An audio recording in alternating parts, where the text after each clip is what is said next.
I feel the embryonic kicking of feminism. I love that. So boy or girl, whatever it is, we hope that that's the case with our little... The next generation of feminism is already on the way there. For the first time in royal family history, Meghan Markle outright brought up feminism at a summit in 2019. This was a topic that was embraced by the royal family for the first time with Meghan Markle's entrance, and they listed her as a feminist on the official royal website, allowing patronages and the sovereign grant funds to go to this cause. See, the monarchy is an enigma, as it must evolve with the times in order to stay relevant. But they also must preserve the tradition of the institution, which has been mostly gutted, honestly, over the last 50 years with the removal of monarchical power. More on that for another day. But regardless, topics like this are modern for the British royal family. Meghan herself is a self-proclaimed feminist. She's platformed this as an issue that she deeply cares about. She clearly calls herself a feminist, but is she actually a real feminist? Today I'm exploring how this very issue may have been at the root of her and Harry's departure from the royal family, and how a brand new New York Times interview is bringing this topic of feminism to the forefront once again. Hi, I'm Hannah. Welcome to The Swish, where we analyze royal trends, traditions, and lifestyles for an elegant and inspired life. I'm so close to 10,000 subscribers. I cannot believe it. I just started this channel a few months ago. If you like my content, please do subscribe. And when I get to 10,000, we're doing a 10K giveaway that you are not going to want to miss. So make sure you click that button down below. So before the famous Netflix documentary in 2022, there was a book entitled Finding Freedom that was written by Omid Scobie and Carolyn Durand, and it hit the shelves around August 2020. And this was officially the first time that Harry and Meghan's story had been divulged and shared the struggles of how the Sussexes decided to leave and how they officially found their freedom. It detailed all kinds of behind-the-scenes stories like Meghan singing to the birds and doing yoga with Prince Harry in Africa on their very first trip together, how they fell madly in love, they were forced out of the palace, and how they found freedom on their own in LA. The book actually ended up in a court case more recently, and it was revealed that Harry and Meghan were contributors. I'm going to say allegedly here because I want to protect myself. August of 2023, Omid Scobie, the author, was back with another novel entitled Endgame. And it's called such because it outlined his arguments for why he believed that the royal family was on its last leg. Now, the premise alone, of course, had some backlash, not even mentioning the drama surrounding this particular version of the book that was released in Denmark only, that outed the King and the Princess of Wales as the royal racists that Harry and Meghan had referred to in their interview with Oprah.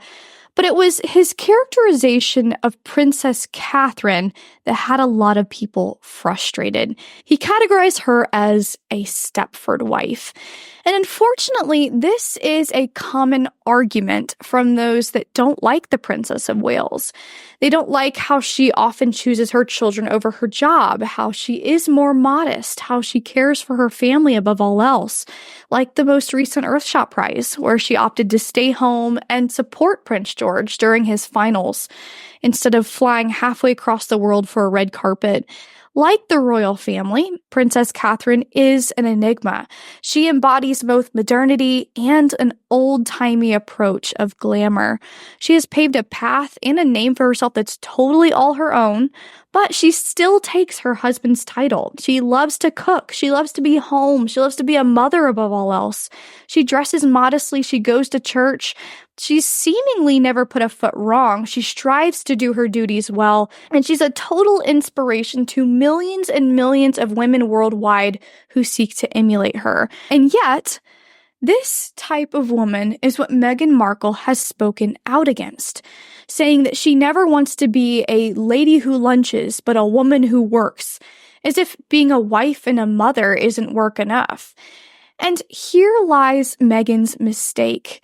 She's believed that true feminism is only one type of womanhood.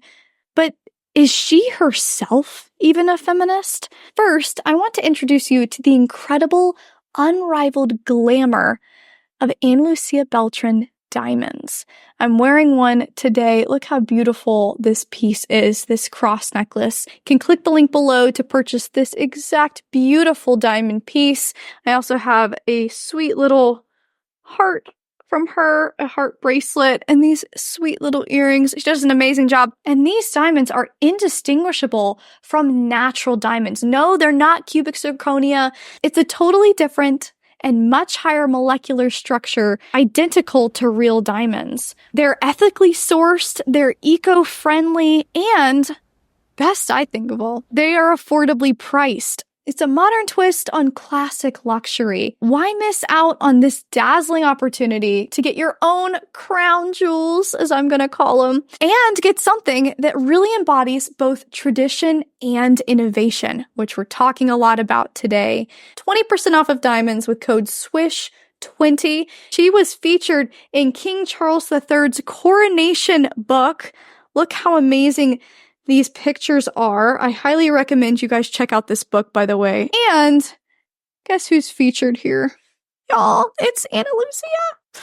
She's in this booklet because the royal family loves what she does. They reached out to her and they featured her creations and her designs. So not only are you being eco-friendly and affordable in these diamonds, you are supporting a business that the royal family loves. Get your crown jewels by clicking the link in the description. Now, many of y'all have heard Meghan's soap story, and if you haven't, you've not been around royal circles for very long. Meghan has shared the same story most every interview about a time when she was 11 years old that she became a feminist. And if you haven't heard it, the story basically goes that at 11 years old, she heard a commercial on TV that said that women all over the world hate greasy pots and pans. And she had a problem with women being in the kitchen, and she wanted to change it to people all over the world who hate greasy pots and pans. She claims that she wrote a letter to Procter & Gamble, and then the ad got changed, all because of something that she did. Now, it's been proven by her father, by classmates, from other research that this was a class project. This was not something that Meghan did on her own. However, she was very proud of this moment, and it's become a cornerstone in Meghan Markle's feminist career. And this is actually a perspective that many women today hold about feminism. And it's a modern perception that being a working mom means you have to have something to prove yourself for what you've contributed to the world other than your children.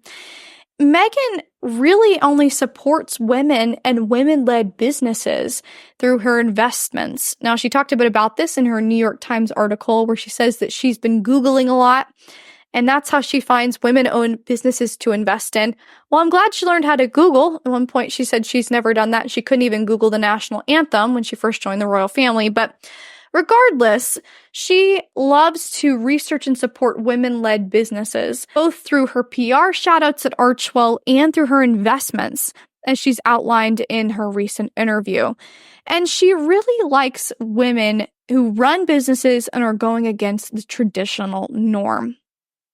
Now, I want to highlight here a big difference between what Meghan Markle is saying and what Princess Diana and what Princess Catherine are saying. There is truly a difference between sticking up for women in bad situations, like Princess Diana did in a myriad of ways with her AIDS campaigns, with her hospice care. She really worked hard for her sons to see how she was helping people in all kinds of circumstances, and she broke the mold with that. But Princess Catherine does the same thing. She does a lot of work with the early years, with young mothers, particularly the Maternal Mental Health Alliance, helping those who are suffering from addiction, all kinds of things that she's done that are helping women in bad situations. And there's a difference between helping those women in bad situations and saying that women whose primary desire to be wives and mothers and serve their family primarily are wrong and that needs to be changed. Meghan has stuck up for women in terrible situations, granted, but she's also scoffed at women who want to be more traditional like Princess Catherine. And it's a little ironic to me that this is her approach now, because the main source of interest in her life is her family, and she makes money off of her cooking show, supposedly, off of her homeware, all these things that are traditionally more womanly. She's recently had a lot to say, particularly on the Colombian tour, about women finding their voice. And she said this a few times about herself, that she had lost her voice when she was with the royal family and found it again when they left. She even compared herself to the Little Mermaid. And she shared last week, believe me, that her 3-year-old daughter, Princess Lilibet, has found her voice. And I think that's what amazes me about Princess Catherine. She doesn't actually often physically speak her mind or use her voice, but she's still one of the most powerful women in the world.